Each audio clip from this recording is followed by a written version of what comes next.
Ukraine ఓటమి పాలై Russia విజయం సాధిస్తున్నటువంటి వేళ కీలకమైనటువంటి పరిణామాలు చోటు చేసుకుంటున్నాయి. ఏదైతే ఉక్రెయిన్ సైన్యం పారిపోతున్నటువంటి సందర్భంలో ఒకటి కొంతమంది మాత్రం స్ట్రాంగ్ హోల్డ్ ఉన్నటువంటి ప్రొఫెషనల్స్ కనబడుతున్నారట. వాళ్ళని కాల్చి చంపింది రష్యా. అలాంటి వాళ్ళని సుమారు 20-30 మందిని కాల్చి చంపిన తర్వాతన ఆ శవాల్ని తీసుకుని వెళ్ళిపోయారు ఉక్రెయిన్ సైన్యం.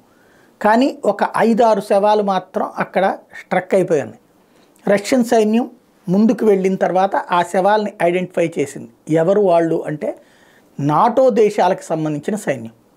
అదేంటి నాటో దేశాలు యుద్ధంలో పార్టిసిపేట్ చేసినాయి అంటే చేయలేదు. నాటో దేశాల సైన్యంలో రిటైర్ అయినటువంటి వాళ్ళు లేదా రికార్డులో రిటైర్ అయినట్టు చూపించి వాళ్ళు ఇప్పుడు ఎట్లయితే వ్యాగనార్ గ్రూపు వీళ్ళకు ఉందో, చెచెన్ గ్రూపు అట్లుందో అట్లాగా మెర్సినరీస్ అంటే డబ్బు తీసుకునే కిరాయి సైన్యం ఏదైతే ఉందో ఆ పేరుతో వచ్చి ఇక్కడ ఉక్రెయిన్లో పనిచేస్తున్నారు. ఇందులో రెండో కోణం కూడా ఉంది. నాటో దేశాల్లోని మాజీ సైనికాధికారుల్ని లేదంటే కనుక ఇప్పుడు పనిచేస్తున్నటువంటి వాళ్ళకు కూడా నాటో దేశాలు ఒక ఆఫర్ ఇచ్చినాయి. ఏమిటి ఆఫర్ అంటే, మన దేశంలో మీరు జీతం తీసుకున్నారు, అక్కడికి పోతే దీనికి 5 డబ్బులు ఇస్తాం నాటో దేశాల తరపున, కాబట్టి మీరు చేస్తారంటే అట్లాగా నాటో దేశాల వాళ్ళు మెర్సినరీస్గా ఇందులోకి వచ్చి ఉక్రెయిన్ సైన్యం తరపున పనిచేస్తున్నారు అన్నటువంటి రష్యా తాజాగా కనిపెట్టిన అంశం.